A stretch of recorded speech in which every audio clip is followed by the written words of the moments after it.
Super prime net 9ಗೆ ಸ್ವಾಗತ.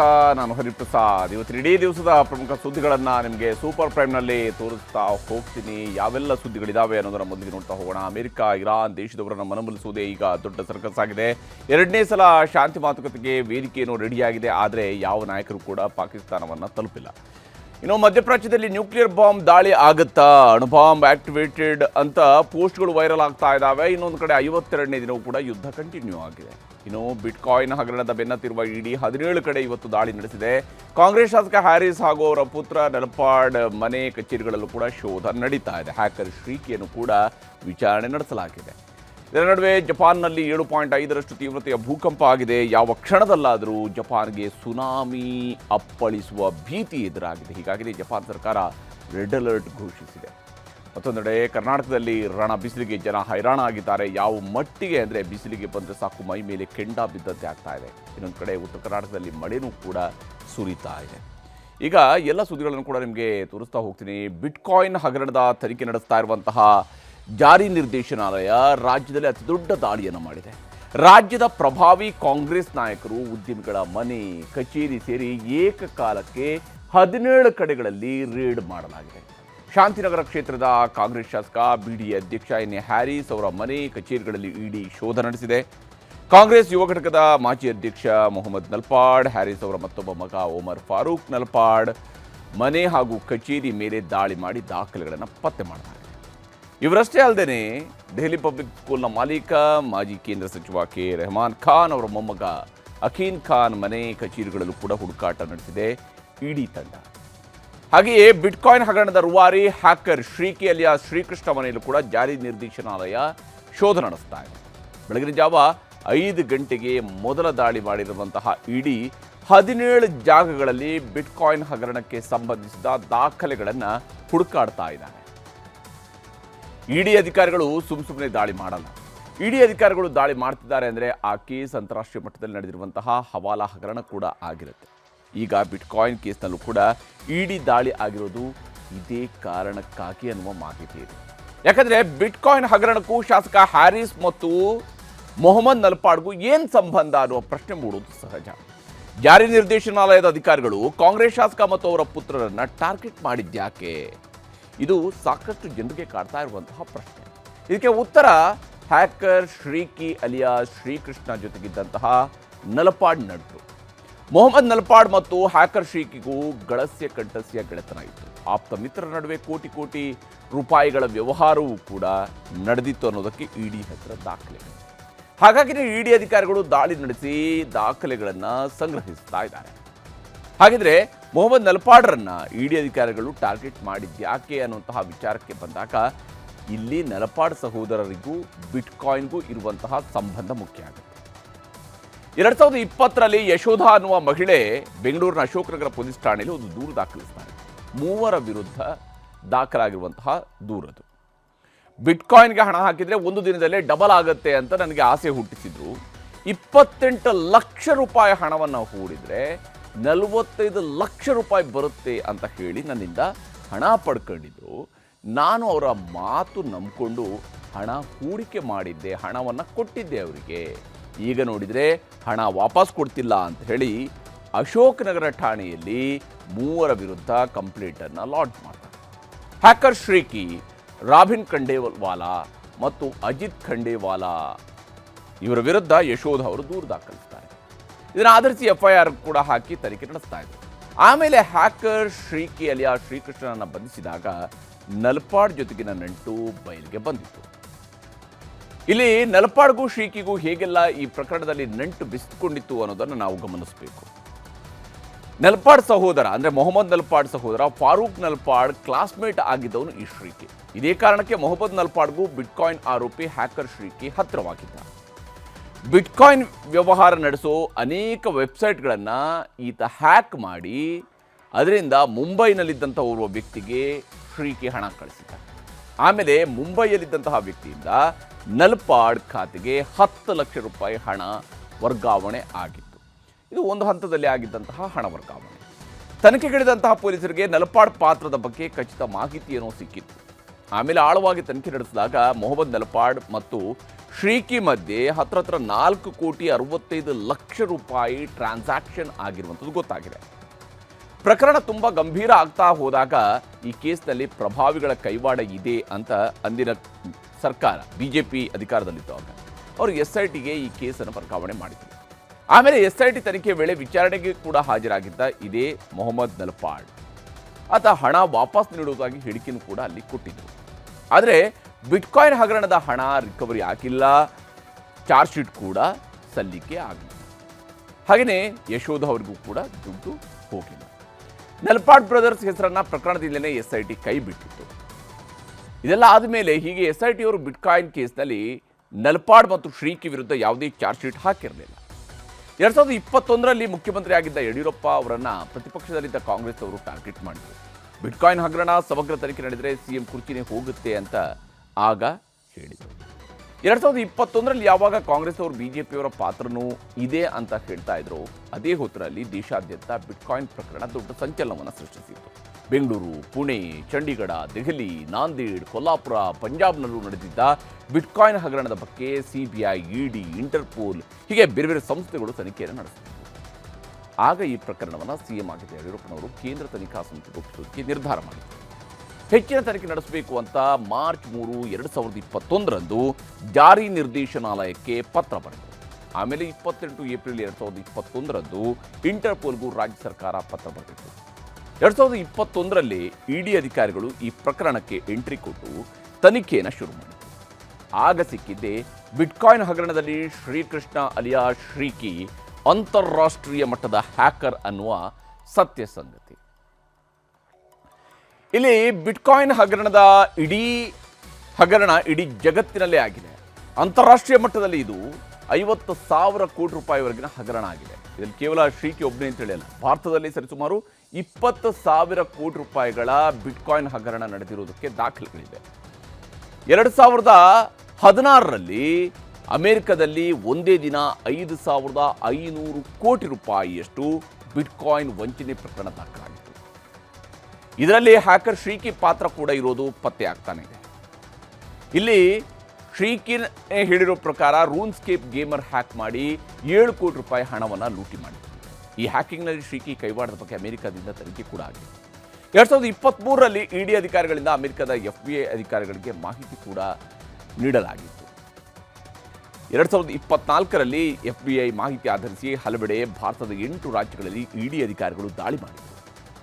ಇಲ್ಲಿವರೆಗೂ bitcoin ಕೇಸ್ನಲ್ಲಿ ED 21 ಆರೋಪಿಗಳನ್ನು ಜಾರಿ ನಿರ್ದೇಶನಾಲಯ ಬಂಧಿಸಿ ವಿಚಾರಣೆಯನ್ನು ಮಾಡ್ತಾ ಇದೆ. ಈ ವಿಚಾರಣೆಯಲ್ಲಿ ಪಂಜಾಬ್ನಲ್ಲಿ ಬಂಧನ ಆಗಿರುವ ಬಿಟ್ಕಾಯಿನ್ ಆರೋಪಿಗಳ ಜೊತೆಗೆ ಶ್ರೀಕಿಗೆ ನಂಟು ಇರುವಂಥದ್ದು ಕೂಡ ಪತ್ತೆಯಾಗಿತ್ತು. ಹಾಗಾಗಿನೇ ಇವತ್ತು ಶ್ರೀಕಿಯನ್ನು, ನಲ್ಪಾಡ್ ಅವರನ್ನು ಹಾಗೆಯೇ ಇತರರನ್ನು ಗುರಿಯಾಗಿಸಿ ED ಅಧಿಕಾರಿಗಳು ದಾಳಿ ಮಾಡಿ ಹುಡುಕಾಟ ನಡೆಸ್ತಾ ಇದ್ದಾರೆ. ಅಂದಾಗೆ ಈ ಹ್ಯಾಕರ್ ಶ್ರೀಕೃಷ್ಣ ರಾಜ್ಯ ಸರ್ಕಾರದ ಖಜಾನೆಯಲ್ಲಿದ್ದ 11.50 ಕೋಟಿ ರೂಪಾಯಿಯನ್ನು ವೆಬ್ಸೈಟ್ ಹ್ಯಾಕ್ ಮಾಡಿ ಲಪಟಾಯಿಸಿದ. ಇದರಲ್ಲಿ ಕೆಲವು ಶ್ರೀಮಂತ ಗುತ್ತಿಗೆದಾರರ ಪಾತ್ರನೂ ಕೂಡ ತನಿಖೆಯಲ್ಲಿ ಸಿಕ್ಕಿತ್ತು. ಆಮೇಲೆ ಹಣ ರಿಕವರಿ ಮಾಡಿದಂಥ SIT ಪ್ರಕರಣವನ್ನು ಅರ್ಧಕ್ಕೆ ಕೈಬಿಟ್ಟಿತ್ತು. ಈಗ ED ಅಧಿಕಾರಿಗಳು ಶ್ರೀಕೃಷ್ಣ ಅಲಿಯಾಸ್ ಶ್ರೀಕಿ, ಕಾಂಗ್ರೆಸ್ ಶಾಸಕ ಹ್ಯಾರಿಸ್ ಹಾಗೆಯೇ ಮೊಹಮ್ಮದ್ ನಲ್ಪಾಡ್, ಮಾಜಿ ಕೇಂದ್ರ ಸಚಿವ ರೆಹಮಾನ್ ಖಾನ್ ಮೊಮ್ಮಗನ ಮನೆ ಮೇಲೂ ಕೂಡ ದಾಳಿ ಮಾಡಿ ತನಿಖೆಯನ್ನು ನಡೆಸ್ತಾ ಇದ್ದಾರೆ. 4 ವರ್ಷಗಳಿಂದ ಬಿಟ್ಟು ಈಗ ಹಗರಣದ ಆರೋಪಿಗಳನ್ನು ಹಿಡಿಯೋ ಕೆಲಸಕ್ಕೆ ED ಕೈ ಹಾಕಿದೆ. ಈ ತನಿಖೆ ಎಲ್ಲಿಗೆ ಹೋಗಿ ನಿಲ್ಲುತ್ತೆ ಅನ್ನುವಂಥದ್ದು ನೋಡಬೇಕಿದೆ. ಇಲ್ಲಿ ಬಿಟ್ಕಾಯಿನ್ ಅನ್ನೋ ಮಾಯಾಜಾಲದಲ್ಲಿ ಯಾರ್ಯಾರಿದ್ದಾರೆ ಅಂತ ED ತನಿಖೆಯನ್ನು ನಡೆಸ್ತಾ ಇದೆ. ಈ ರೇಡ್ ಕಾಂಗ್ರೆಸ್ ಮತ್ತು ಬಿಜೆಪಿಯವರ ಮಧ್ಯೆ ರಾಜಕೀಯ ವಾಕ್ಸಮರಕ್ಕೆ ನಾಂದಿ ಹಾಕಿದೆ. ಕಾಂಗ್ರೆಸ್ ನಾಯಕರ ಮನೆ ಮೇಲೆ ED ದಾಳಿ ಬಗ್ಗೆ CM ನನಗೇನು ಗೊತ್ತಿಲ್ಲ ಅಂತ ಹೇಳಿದರು. ಆದರೆ IT-BT ಸಚಿವ ಪ್ರಿಯಾಂಕ್ ಖರ್ಗೆ ಮಾತ್ರ ಬಿಜೆಪಿಯ ದೊಡ್ಡವರು ಈ ಹಗರಣದಲ್ಲಿ ಇದ್ದಾರೆ, ಅವರ ಮೇಲೂ ಕೂಡ ದಾಳಿ ಯಾಕಿಲ್ಲ ಅಂತ ಪ್ರಶ್ನೆ ಮಾಡಿದ್ದಾರೆ.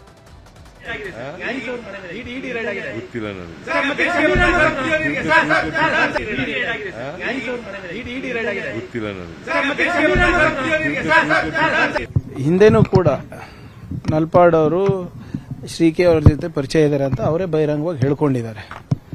ಏನೇ ಇದ್ರೂ ಕೂಡ ಟ್ರಾನ್ಸ್ಪರೆಂಟ್ ಆಗಿ ಅವ್ರದ್ದು ಇವ್ರದ್ದು ಫ್ರೆಂಡ್ಶಿಪ್ ಇತ್ತು ಅಂತಲೂ ಕೂಡ ಹೇಳಿದರು. ಆದರೆ ಬಿಟ್ಕಾಯಿನ್ ಸಂಬಂಧಿಸಿದಂತೆ ಟಾರ್ಗೆಟೆಡ್ ಆಗಿ ಇವ್ರು ಮಾಡ್ತಾ ಇದ್ರೆ ಇವತ್ತು ಭಾಳ ಬೇರೆ ದೊಡ್ಡವ್ರ ಮನೆಗೂ ಆಗಬೇಕಾಗಿತ್ತು ಬಿಟ್ಕಾಯಿನ್ ವಿಚಾರದಲ್ಲಿ.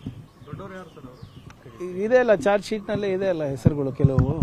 ಆವಾಗ ಯಾರ್ಯಾರು ಹೋಮ್ ಮಿನಿಸ್ಟರ್ ಇದ್ರು, ಯಾರ್ಯಾರು ಆಡಳಿತದಲ್ಲಿದ್ದರು, ಏನೇನಾಯಿತು ಎಲ್ಲ ಗೊತ್ತಿದೆ ಅಲ್ವಾ. ಏನೋ ನಡೆದೇ ಇಲ್ಲ ಅಂತ ತಾನೇ ಹೇಳಿದರು ಹಿಂದಿನ ಸರ್ಕಾರದವರು. It is nothing but a political tool. ಹೆದರ್ಸಕ್ಕೆ ಬೆದರ್ಸಕ್ಕೆ ಮಾಡ್ತಾ ಇರೋದಷ್ಟೇ. ಇಷ್ಟು ದಿನ ಯಾಕೆ ಸುಮ್ಮನಿದ್ರು?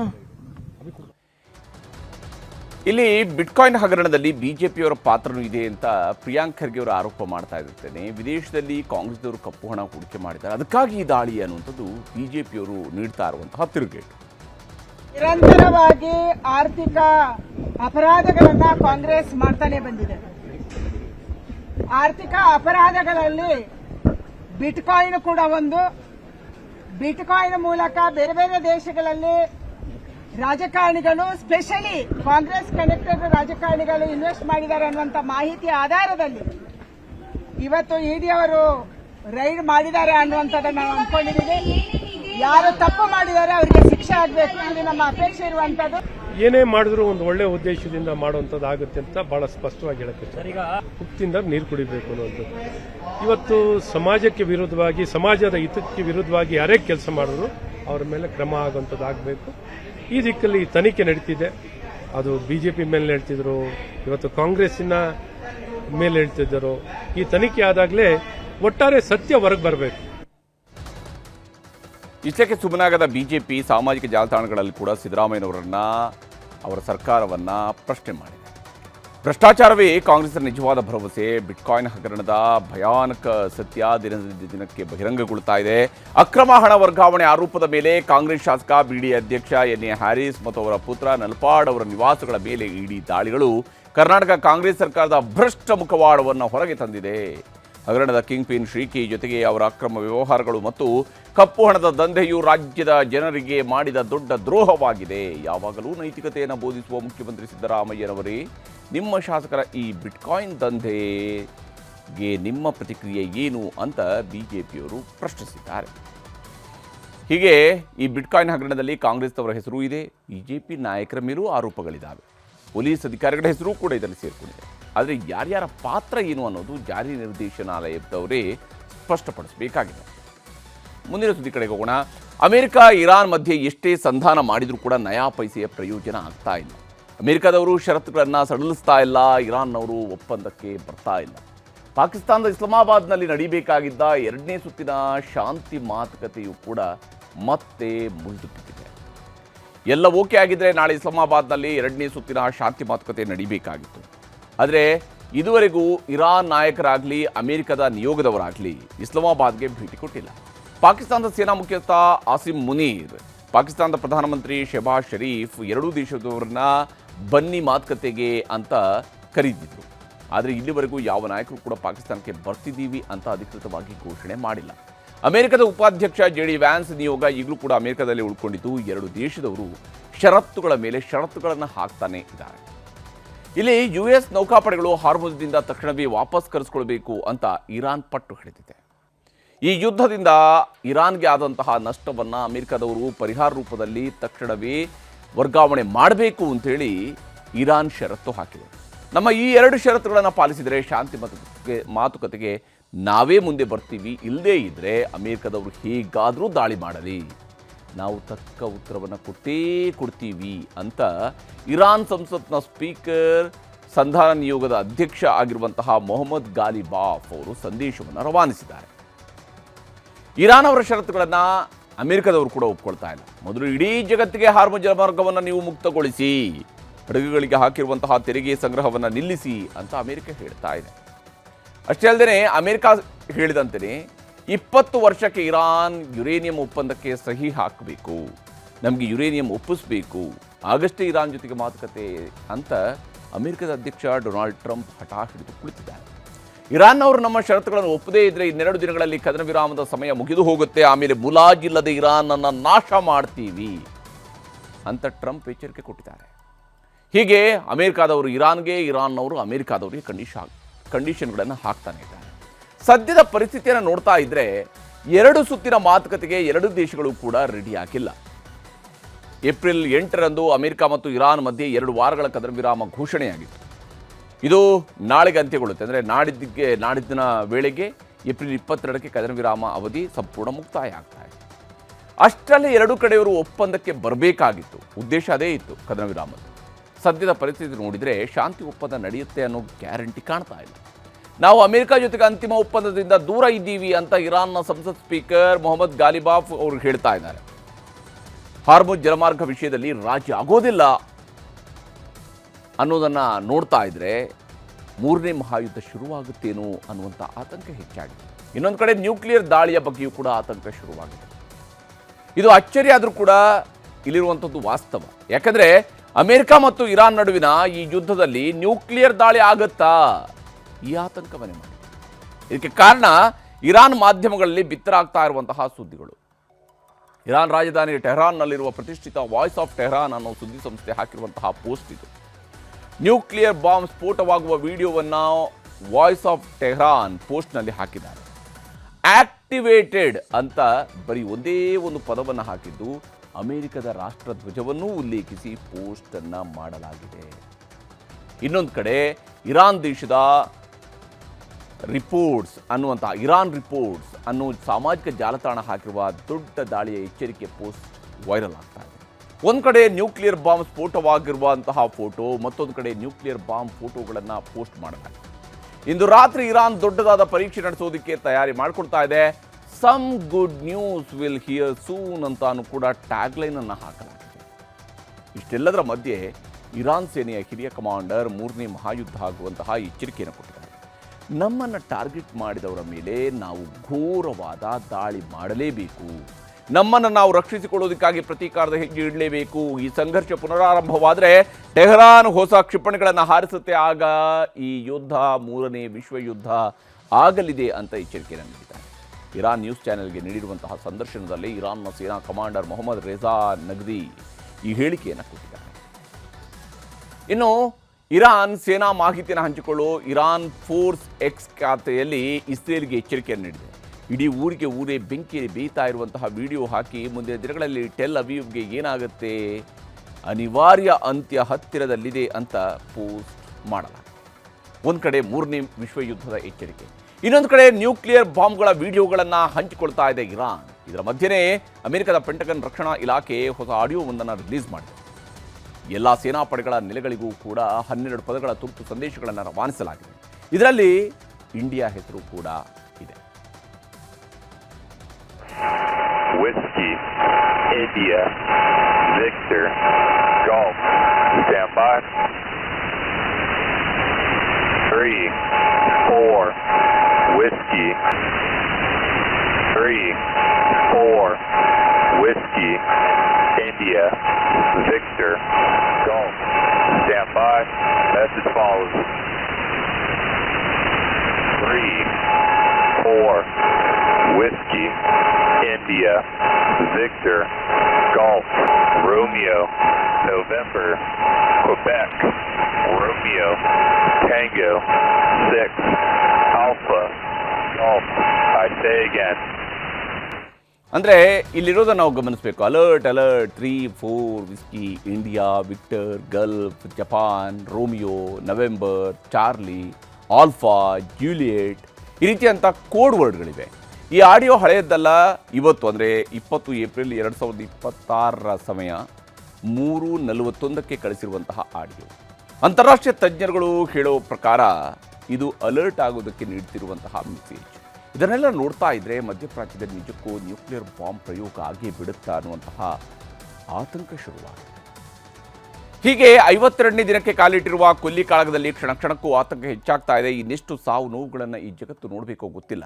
ಆದರೆ ಈ 52 ದಿನಗಳ ಯುದ್ಧದಲ್ಲಿ ಇಸ್ರೇಲ್ ದೇಶದಲ್ಲಿ 25,000ಕ್ಕೂ ಹೆಚ್ಚು ಸೈನಿಕರು ಸಾವಿಗೀಡಾಗಿದ್ದಾರೆ. ಆಶ್ಚರ್ಯ ಅನಿಸಿದ್ರು ಕೂಡ ಇದು ಸತ್ಯ. ಯಾಕಂದರೆ ಇಸ್ರೇಲ್ ಸೇನೆಯ ಅಧಿಕೃತ ಖಾತೆ ಇಸ್ರೇಲ್ ಡಿಫೆನ್ಸ್ ಫೋರ್ಸ್ನಲ್ಲಿ ಈ ಅಂಕಿಅಂಶ ಪ್ರಕಟವಾಗಿದೆ. ಈ ವರ್ಷ ನಮ್ಮ ದೇಶವನ್ನು ರಕ್ಷಿಸುವುದಕ್ಕೆ ಹೋರಾಟ ನಡೆಸಿ ಮಡಿದ 25,648 ಸೈನಿಕರನ್ನು ನಾವು ಸ್ಮರಿಸ್ತೇವೆ. ಅವರ ನೆನಪುಗಳು, ಹೋರಾಟಗಳೇ ನಮಗೆ ಆಶೀರ್ವಾದ ಅಂತ ಇಸ್ರೇಲ್ ಮಿಲಿಟರಿಯೇ ಅಧಿಕೃತ ಹೇಳಿಕೆಯನ್ನು ರಿಲೀಸ್ ಮಾಡಿದೆ. ಅಮೆರಿಕ ಮತ್ತು ಇರಾನ್ ಅವರು ಹಠ ಬಿಡದೇ ಇದ್ದರೆ ಈ ಸೋಲು ನಿಜಕ್ಕೂ ಈ ಯುದ್ಧ 3ನೇ ಮಹಾಯುದ್ಧ ಆಗೋದ್ರಲ್ಲಿ ಅನುಮಾನವೇ ಇಲ್ಲ. ಅಂಥ ಘೋರ ಯುದ್ಧ ಆಗೋದು ಬೇಡ ಅನ್ನುವಂತಹ ಪ್ರಾರ್ಥನೆ ಇಡೀ ಜಗತ್ತಿನೆಲ್ಲೆಡೆಯೂ ಕೂಡ ಇರುವಂಥದ್ದು. ಮುಂದಿನ ಸುದ್ದಿ ಕಡೆಗೆ ಹೋಗೋಣ. ಮಧ್ಯಪ್ರಾಚ್ಯದಲ್ಲಿ ಮಾಯಾ ಯುದ್ಧದ ಆತಂಕ ಶುರುವಾಗಿದ್ದರೆ ಜಪಾನ್ನಲ್ಲಿ ಸುನಾಮಿ ಅಪ್ಪಳಿಸುವಂತಹ ಭೀತಿ ಎದುರಾಗಿದೆ. ಜಪಾನ್ ದೇಶದ ಉತ್ತರ ಭಾಗದ ಸಮುದ್ರದಲ್ಲಿ ಇವತ್ತು ಭೀಕರ ಭೂಕಂಪ ಸಂಭವಿಸಿದ್ದು ಜಪಾನ್ ಸರ್ಕಾರ ಸುನಾಮಿ ಅಲರ್ಟ್ ಅನ್ನು ಘೋಷಿಸಿದೆ. ಜಪಾನ್ ದೇಶದ ಉತ್ತರ ಇವಾಟೆ ಅನ್ನೋ ಪೆಸಿಫಿಕ್ ಸಮುದ್ರದಲ್ಲಿ ಭೂಕಂಪ ಆಗಿದೆ. ರಿಕ್ಟರ್ ಮಾಪಕದಲ್ಲಿ 7.5ರಷ್ಟು ತೀವ್ರತೆಯನ್ನು ಕೂಡ ದಾಖಲಾಗಿದೆ. ಇವತ್ತು ಸಂಜೆ ಜಪಾನ್ ದೇಶದಲ್ಲಿ ಅಲ್ಲಿಯ ಕಾಲಮಾನ ಸಂಜೆ 4:53 ಈ ಪ್ರಬಲ ಭೂಕಂಪ ಸಂಭವಿಸಿದೆ. ಯಾವ ಮಟ್ಟಿಗೆ ಭೂಮಿ ಕಂಪಿಸಿದೆ ಅಂತ ಹೇಳಿದರೆ 100 ಕಿಲೋಮೀಟರ್ ದೂರದಲ್ಲಿರುವ ದೊಡ್ಡ ದೊಡ್ಡ ಕಟ್ಟಡಗಳು ನಡುಗಿವೆ. ಭೂಕಂಪದ 40 ನಿಮಿಷಗಳ ನಂತರ ಇವಾಟಿಯ ಕುಸಿಯಲ್ಲಿರುವ ಬಂದರಿನಲ್ಲಿ 80 ಸೆಂಟಿಮೀಟರ್ ಸುನಾಮಿ ಅಲೆಗಳು ಅಪ್ಪಳಿಸಿವೆ. ಹೀಗಾಗಿ ಜಪಾನ್ ಸರ್ಕಾರ ಭೀಕರ ಸುನಾಮಿ ಎಚ್ಚರಿಕೆಯನ್ನು ರವಾನಿಸಿದೆ.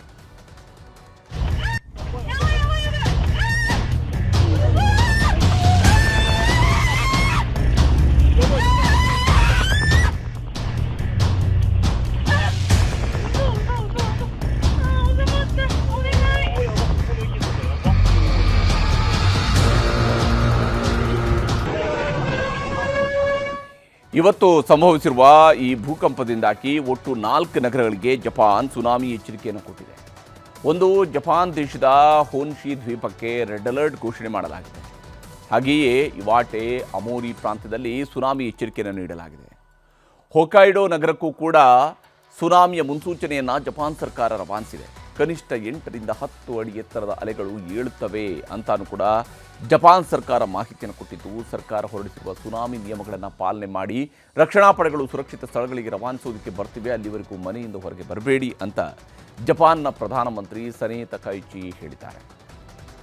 ಜಪಾನ್ ದ್ವೀಪ ಸಮೂಹವಾಗಿರುವಂತಹ ದೇಶ, ಸುತ್ತಲೂ ಕೂಡ ಸಮುದ್ರ ಇರೋದ್ರಿಂದಾಗಿ ಸಮುದ್ರ ದಾಳದಲ್ಲಿ ಸಂಭವಿಸುವಂತಹ ಭೂಕಂಪಗಳು ತಕ್ಷಣವೇ ಸುನಾಮಿಯಾಗಿ ಬದಲಾಗುವಂತಹ ಸಾಧ್ಯತೆಗಳಿರ್ತವೆ. ನೀರಿನ ಅಡಿಯಲ್ಲಿ ಭೂಪದರಗಳು ಚಲಿಸಿದಾಗ ನೀರು ಮೇಲೆದ್ದು ಅಲೆಗಳಾಗಿ ಅಪ್ಪಳಿಸ್ತವೆ. ಇಲ್ಲಿವರೆಗೂ ಜಪಾನ್ ದೇಶಕ್ಕೆ 1500ಕ್ಕೂ ಹೆಚ್ಚು ಸಲ ಭೂಕಂಪ, ಸುನಾಮಿಗೆ ತುತ್ತಾಗಿದ್ದು 20,000ಕ್ಕೂ ಹೆಚ್ಚು ಜನ ಪ್ರಾಣ ಕಳ್ಕೊಂಡಿದ್ದಾರೆ. ಅದರಲ್ಲೂ 2011ರ ಫುಕುಶಿಮಾ ದುರಂತವು ಇದಕ್ಕೆ ದೊಡ್ಡ ಉದಾಹರಣೆ. 2011ರಲ್ಲಿ ಅಪ್ಪಳಿಸಿದ ಸುನಾಮಿಯಲ್ಲಿ ಸರಿಸುಮಾರು 18,000 ಜನ ಸತ್ತಿದ್ದರು.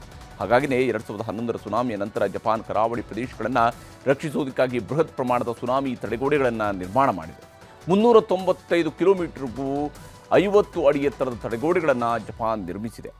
ಈ ಬೃಹತ್ ಯೋಜನೆಗೆ ಸುಮಾರು 1 ಲಕ್ಷ ಕೋಟಿ ರೂಪಾಯಿಯಷ್ಟು ಹಣವನ್ನು ಜಪಾನ್ ಸರ್ಕಾರ ಖರ್ಚು ಮಾಡಿದೆ. ಈಗ ಮುಂದಿನ ಸುದ್ದಿ ಕಡೆಗೆ ಹೋಗೋಣ. ನೋಡಿ, ಒಂದು ಕಡೆಯಲ್ಲಿ ಅಲ್ಲಿ ಜಪಾನ್ನಲ್ಲಿ ಭೂಕಂಪ, ಸುನಾಮಿಯ ಎಚ್ಚರಿಕೆಗಳಿದ್ರೆ, ನಮ್ಮ ರಾಜ್ಯದ ಕತೆಗೆ ಬಂದರೆ ರಣ ಬಿಸಿಲಿನ ನಡುವೆ ರಾಜ್ಯದಲ್ಲಿ 4ನೇ ದಿನ ಮಳೆಯಾಗಲಿದೆ ಅಂತ ಹವಾಮಾನ ಇಲಾಖೆ ಮುನ್ಸೂಚನೆಯನ್ನು ಕೊಟ್ಟಿದೆ.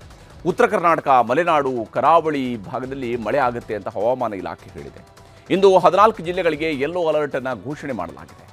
ಬೀದರ್, ಕಲಬುರಗಿ, ವಿಜಯಪುರ, ಬಾಗಲಕೋಟೆ, ಬೆಳಗಾವಿ, ಧಾರವಾಡ, ಗದಗ, ಉತ್ತರ ಕನ್ನಡ, ಶಿವಮೊಗ್ಗ, ಉಡುಪಿ, ಚಿಕ್ಕಮಗಳೂರು, ಹಾಸನ, ಕೊಡಗು ಹಾಗೂ ದಕ್ಷಿಣ ಕನ್ನಡ ಜಿಲ್ಲೆಗಳಿಗೆ ಮಳೆ ಅಲರ್ಟ್ ಅನ್ನು ನೀಡಲಾಗಿದೆ.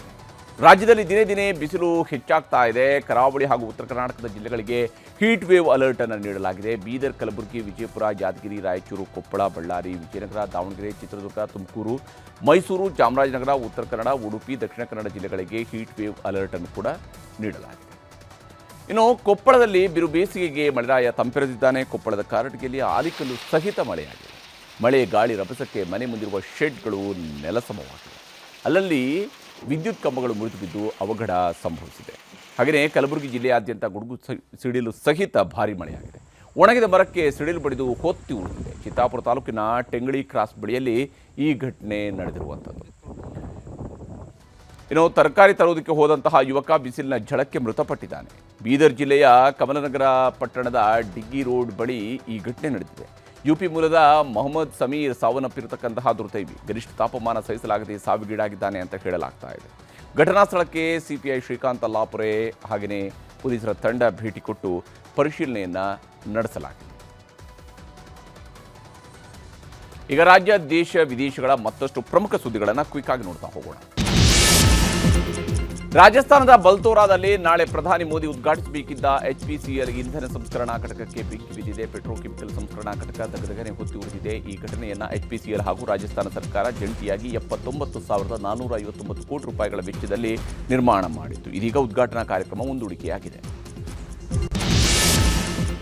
ಕೇಂದ್ರ ರಕ್ಷಣಾ ಸಚಿವ ರಾಜನಾಥ್ ಸಿಂಗ್ ನಾಳೆಯಿಂದ 3 ದಿನಗಳ ಕಾಲ ಜರ್ಮನಿ ಪ್ರವಾಸ ಕೈಗೊಳ್ಳುತ್ತಾ ಇದ್ದಾರೆ. ಏಪ್ರಿಲ್ 21ರಿಂದ 3 ದಿನಗಳ ಪ್ರವಾಸದಲ್ಲಿ 90,000 ಕೋಟಿ ರೂಪಾಯಿಯ ರಕ್ಷಣಾ ಒಪ್ಪಂದಗಳಿಗೆ ಸಹಿ ಹಾಕಲಿದ್ದಾರೆ ಅಂತ ಹೇಳಲಾಗಿದೆ. ಜರ್ಮನಿ ಜೊತೆಗೆ ಸಬ್ಮರೀನ್ ಒಪ್ಪಂದ ನಡೆಯಲಿದ್ದು ಭಾರತದ ನೌಕಾಪಡೆಗೆ 6 ಅತ್ಯಾಧುನಿಕ ಸಬ್ಮರೀನ್ಗಳನ್ನು ಖರೀದಿ ಮಾಡಲಾಗ್ತಿದೆ ಅನ್ನುವಂಥದ್ದು ಈ ಭೇಟಿಯ ಉದ್ದೇಶ.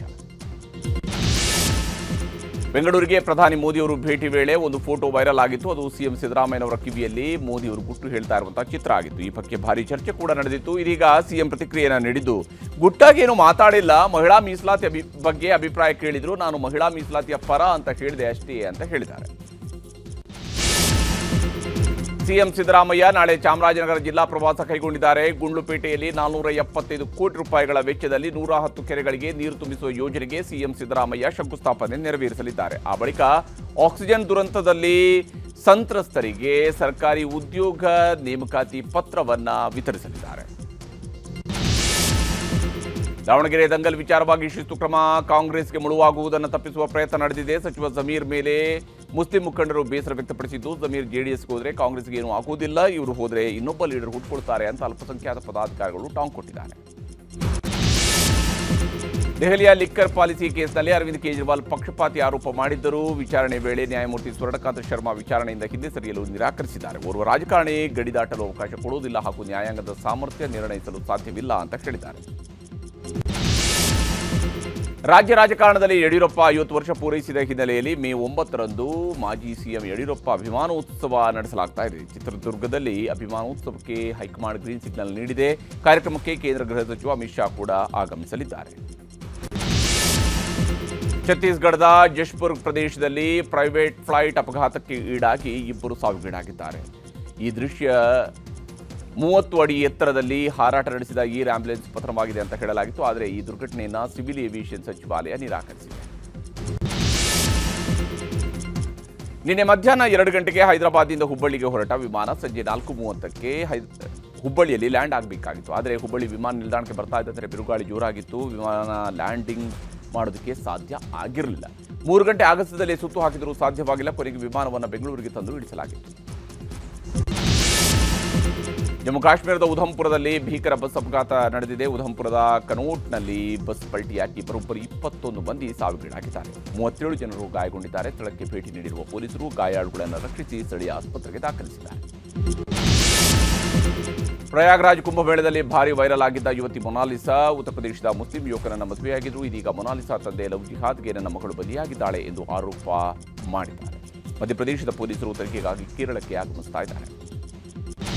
ಲೋಕಸಭೆಯಲ್ಲಿ ಮಹಿಳಾ ಮೀಸಲಾತಿ ಮಸೂದೆಗೆ ಕಾಂಗ್ರೆಸ್ ವಿರೋಧ ಖಂಡಿಸಿ ಕೋಲಾರದಲ್ಲಿ ಬಿಜೆಪಿ ಕಾರ್ಯಕರ್ತರು ಪ್ರತಿಭಟನೆ ನಡೆಸಿದ್ದಾರೆ. ಇತ್ತ ಕಾಂಗ್ರೆಸ್ ಮಹಿಳಾ ನಾಯಕರು ಬಿಜೆಪಿ ವಿರುದ್ಧ ಆಕ್ರೋಶವನ್ನು ಹೊರಹಾಕಿದ್ದಾರೆ. ಸೌಮ್ಯಾ ರೆಡ್ಡಿ ವಾಗ್ದಾಳಿ ನಡೆಸಿದ್ದು, ತಮಿಳುನಾಡು ಪಶ್ಚಿಮ ಬಂಗಾಳ ಚುನಾವಣೆಗಾಗಿ ಅಪವಾದ ಹೊರಿಸ್ತಾ ಇದ್ದಾರೆ ಅಂತ ಹೇಳಿದ್ದಾರೆ. ಕೃಷಿ ಇಲಾಖೆಯಲ್ಲಿ ಖಾಲಿ ಇರುವ ಹುದ್ದೆಗಳಿಗೆ ಕೆಇಎ ಅರ್ಜಿ ಆಹ್ವಾನಿಸಿದೆ. ಒಟ್ಟು 890 ಖಾಲಿ ಹುದ್ದೆಗಳ ಭರ್ತಿಗೆ ಮುಂದಾಗಿದ್ದು ಆನ್ಲೈನ್ ಮೂಲಕ ಅರ್ಜಿಯನ್ನು ಆಹ್ವಾನಿಸಲಾಗಿದೆ. ತೃತೀಯ ಭಾಷೆಗೆ ಅಂಕ ಬದಲು ಗ್ರೇಡ್ ನೀಡುವ ಗೊಂದಲದ ಬಗ್ಗೆ ನಾಳೆ ಹೈಕೋರ್ಟ್ನಲ್ಲಿ ಮರುಪರಿಶೀಲನಾ ಅರ್ಜಿ ವಿಚಾರಣೆ ನಡೆಯಲಿದೆ. ಏಕಸದಸ್ಯ ಪೀಠದ ತೀರ್ಪಿನ ಬಗ್ಗೆ ಮರುಪರಿಶೀಲನೆ ನಡೆಸುವಂತೆ ಶಿಕ್ಷಣ ಇಲಾಖೆ ರಿವ್ಯೂ ಪಿಟಿಷನ್ ಅನ್ನು ಸಲ್ಲಿಸಿತ್ತು. ನಾಳೆ ವಿಚಾರಣೆಯ ಬಳಿಕ ಎಸ್ಎಸ್ಎಲ್ಸಿ ಫಲಿತಾಂಶ ದಿನಾಂಕದ ಬಗ್ಗೆ ಸ್ಪಷ್ಟತೆ ಸಿಗುವ ಸಾಧ್ಯತೆ ಇದೆ. ಚಿಕ್ಕಮಗಳೂರು ಜಿಲ್ಲೆಯಲ್ಲಿ ವರುಣ ಅಬ್ಬರಿಸಿದ್ದಾನೆ. ಬಿರುಗಾಳಿ ಸಹಿತ ಆಲಿಕಲ್ಲು ಮಳೆಯಾಗ್ತಾ ಇದೆ. ಬಾಳೆಹೊನ್ನೂರು, ಬಿಕ್ಕರಣೆ, ಹುಯಿಗೆರೆಯಲ್ಲಿ ಆಲಿಕಲ್ಲು ಸಹಿತ ಮಳೆಯಾಗಿದೆ. ಬಿಸಿಲಿನ ತಾಪಕ್ಕೆ ಕಂಗೆಟ್ಟಿದ ಮಲೆನಾಡಿಗರಿಗೆ ವರುಣ ತಂಪೆರೆದಿದ್ದಾನೆ. ಆಲಿಕಲ್ಲು ಮಳೆಯಿಂದ ಕಾಫಿ ಗಿಡಗಳಿಗೆ ಹಾನಿಯಾಗುವ ಆತಂಕ ಎದುರಾಗಿದೆ. ಇದಾಗಿತ್ತು ಇವತ್ತಿನ ಸೂಪರ್ ಪ್ರೈಮ್ ನ್ಯೂಸ್ 18 ಕನ್ನಡ.